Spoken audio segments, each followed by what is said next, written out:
A onda de calor que atinge a Europa foi destaque nesta semana após os termômetros marcarem temperaturas acima de 40 graus. Em Aveiro, Portugal, o fogo chegou até as rodovias e impediu o trânsito de quem passava por lá. A visibilidade foi bastante prejudicada. Na Espanha, milhares de bombeiros tentavam controlar os incêndios. Em Portugal, estima-se que 1.500 pessoas tenham perdido a vida. Já no Reino Unido, foram registradas as temperaturas mais altas da história. E na França, agricultores enfrentam incêndios nas lavouras. Campos de trigo em pelo menos 3 cidades francesas foram atingidos pelo fogo e máquinas agrícolas foram danificadas. Bombeiros e agricultores se juntaram para tentar controlar o avanço do incêndio. Na cidade de Gironda, produtores rurais acoplaram tanques de água nos tratores e despejaram litros em áreas próximas de rodovias para evitar que o fogo se espalhasse. Tudo isso a gente vai analisar agora sob a perspectiva de efeitos desta onda de calor para o agronegócio mundial. Conversamos agora com o pesquisador da Embrapa, Evaristo de Miranda. Seja muito bem-vindo, Evaristo. Qual a sua análise sobre essa onda de calor que virou notícia na semana, atingindo diferentes regiões na Europa? Bem, a gente tem uma abordagem muito alarmista, né, disso tudo, né? O que acabou de ser dito é muito alarmista e não corresponde muito à realidade.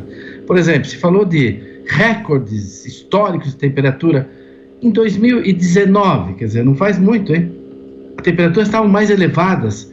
Em Verargues, na França, eles registraram 46 graus em 2019. Tem se focado muito nesse aspecto do calor, mas esse calor ele ocorre com frequência na Europa mediterrânea nessa época. O que está ocorrendo realmente prejudicando a agricultura, trazendo problemas para a geração de energia, é a seca. Eles estão vivendo uma seca. Esse que é o grande problema. E nem sempre tem sido dada essa abordagem, vamos dizer assim, agronômica, agrícola, que é o que se estivesse chovendo razoavelmente no inverno, esse problema não estaria tão grave. Então, esse ano, choveu pouco no inverno, choveu pouco na primavera. Quer dizer, não existe estoque hídrico no solo. Os rios baixaram muito. Eles estão com problema de energia, tanto porque diminuiu a produção das hidrelétricas, como até a França, por exemplo, que usa muita energia nuclear, ela gasta muita água refrigerando esses reatores. E até isso eles estão tendo que gerenciar. E é claro que a falta de chuva, falta de acúmulo de água nos solos. Nós não temos essa experiência assim no Brasil, mas lá eles acumulam água no solo no inverno, eles acumulam água no solo na primavera. No verão, realmente vai parando de chover mesmo, chove menos, não é?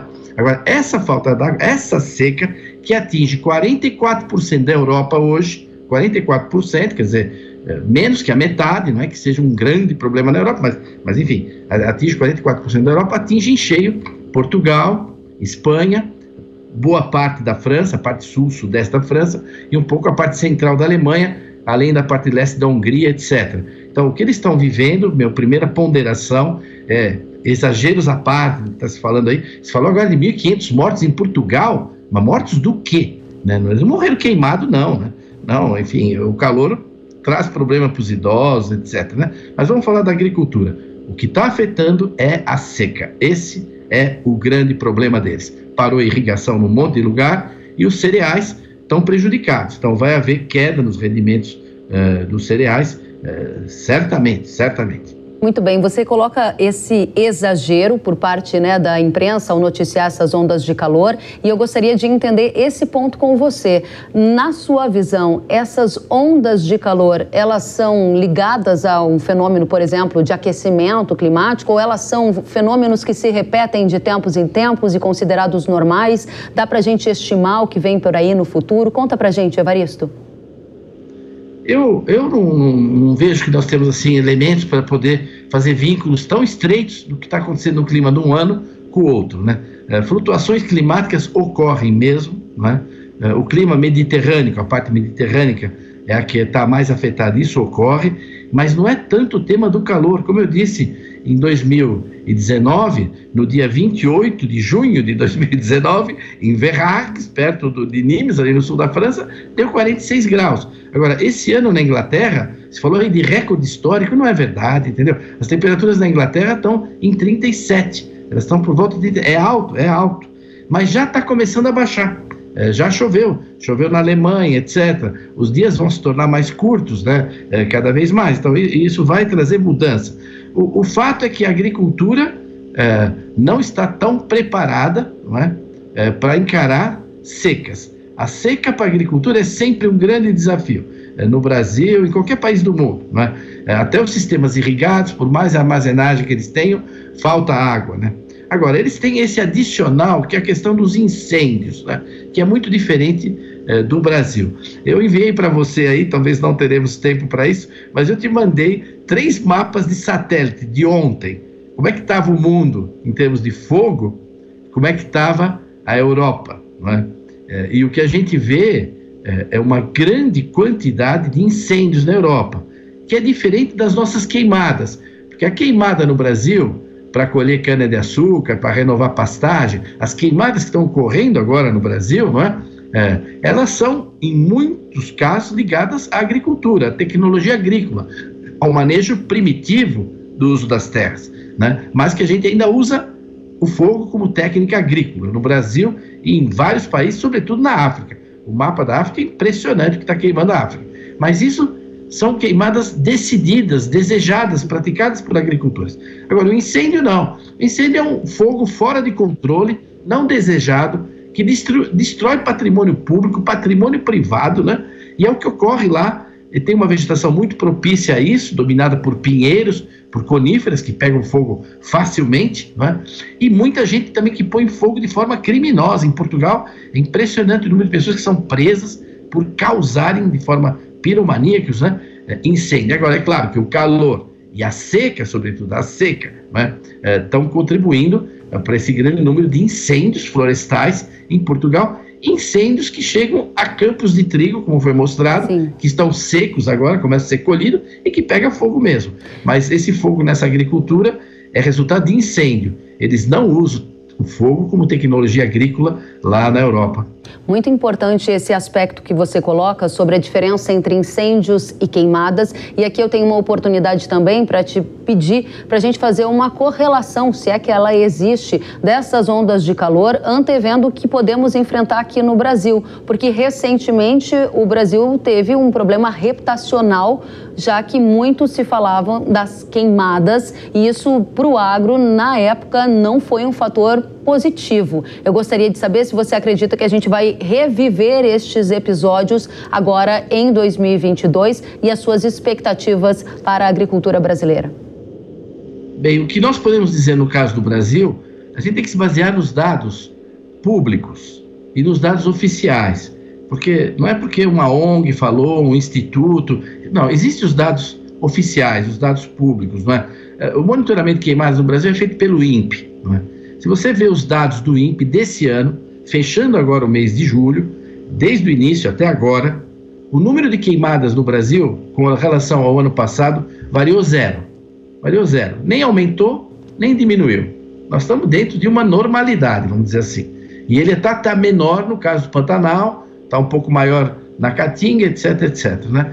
Então, aparentemente, né, com a estação que nós tivemos, com variações que podem ocorrer no sul, talvez em alguns lugares, mas assim, nós não temos expectativa nem de um ano muito chuvoso, no inverno chuvoso, que vai reduzir as queimadas, o uso do fogo, nem vamos ter também um período tão seco assim, que leve a uma proliferação. Quer dizer, isso pelo menos até agora, né? Quer dizer, quando a gente olha a conjuntura climática também dos oceanos, etc., tudo indica que nós estamos vivendo uma boa normalidade, tanto que ela já se expressou, não é? Já na safra de inverno, né? Nessa colheita extraordinária que nós tivemos de milho, né? Muito e também bem. De trigo, né? É verdade, trigo e milho com projeções recordes apontadas pela Companhia Nacional de Abastecimento. Para fechar, Evaristo, você mencionou o problema, a preocupação com a seca, né, que atinge a Europa e que aqui no Brasil também a gente precisa desenvolver estratégias e aplicar mais tecnologias e manejos para diminuir a intensidade com que essas secas nos atingem. Você que acompanha na Embrapa Territorial todos os avanços do agro brasileiro, tem percebido avanços relevantes nesse sentido aqui na agricultura tropical? Eles são enormes. Porque, olha, as pessoas dizem que o clima está piorando, que está cada vez pior, isso. E todo ano a gente aumenta a produção no Brasil, entendeu? Sem aumentar. Isso já é o próprio retrato do uso da tecnologia. Essas coisas se resolvem com inovação. Você tocou num ponto fundamental. Fundamental. Quer dizer, você tem que se adaptar, você tem que se preparar, você tem que usar tecnologia. A primeira e fundamental solução para a questão de falta de chuva, de seca, é irrigar. A segunda é irrigar, e a terceira é irrigar. E o Brasil irriga muito pouco, mas está aumentando a irrigação. Nós temos que avançar muito na irrigação. Esse trigo, grande parte foi irrigado aí no Centro-Oeste. Quer dizer, você produz trigo no Ceará, em Alagoas, em Roraima, mas como? Irrigado. Então a irrigação, nós temos que avançar muito na irrigação. Mas na agricultura de sequeiro, a mecanização também ajuda muito, tanto no controle das ervas daninhas, para que não se perca água, por competição, tanto no preparo do solo, para que toda a chuva infiltre e nada escoe, você não perca nada. E essas máquinas permitem você trabalhar em janelas de tempo mais curta, fazer o plantio mais rapidamente. E por último, as variedades resistentes à seca. Hoje nós temos cada vez mais cana-de-açúcar resistente à seca, milho resistente à seca. Isso vem tanto da genética, como da capacidade da planta de fazer um enraizamento muito grande e aproveitar um volume maior de solo e assim ter mais água. Então esse é o caminho, continuar intensificando a agricultura com tecnologias que a tornam resiliente, resistente ao clima. O clima não é uma fatalidade, o clima é o que ele é. Nós é que temos que nos adaptar e não colocar a culpa em São Pedro. Muito bem. Evaristo de Miranda, pesquisador da Embrapa Territorial, foi um prazer recebê-lo aqui na Jovem Pan News. Volte mais vezes. Até a próxima. Eu que agradeço. Um abraço. Obrigada. E a gente continua com esse debate sobre a onda de calor que virou notícia ao redor do mundo. Vocês viram imagens que são impressionantes de incêndios em diferentes áreas da Europa. E nesse contexto, muita se discutiu sobre as causas desses eventos. Por que essa onda de calor intensa? Por que esses incêndios? Será que está ligado ao aquecimento global? Eu já adianto para você que não há consenso entre diferentes especialistas. A gente vai conversar agora com o Ricardo Felício. Ele é professor da Universidade de São Paulo, estudioso desse tema, e vai explicar para a gente as razões que geram essa onda de calor e se ela está, sim ou não, relacionada ao aquecimento global.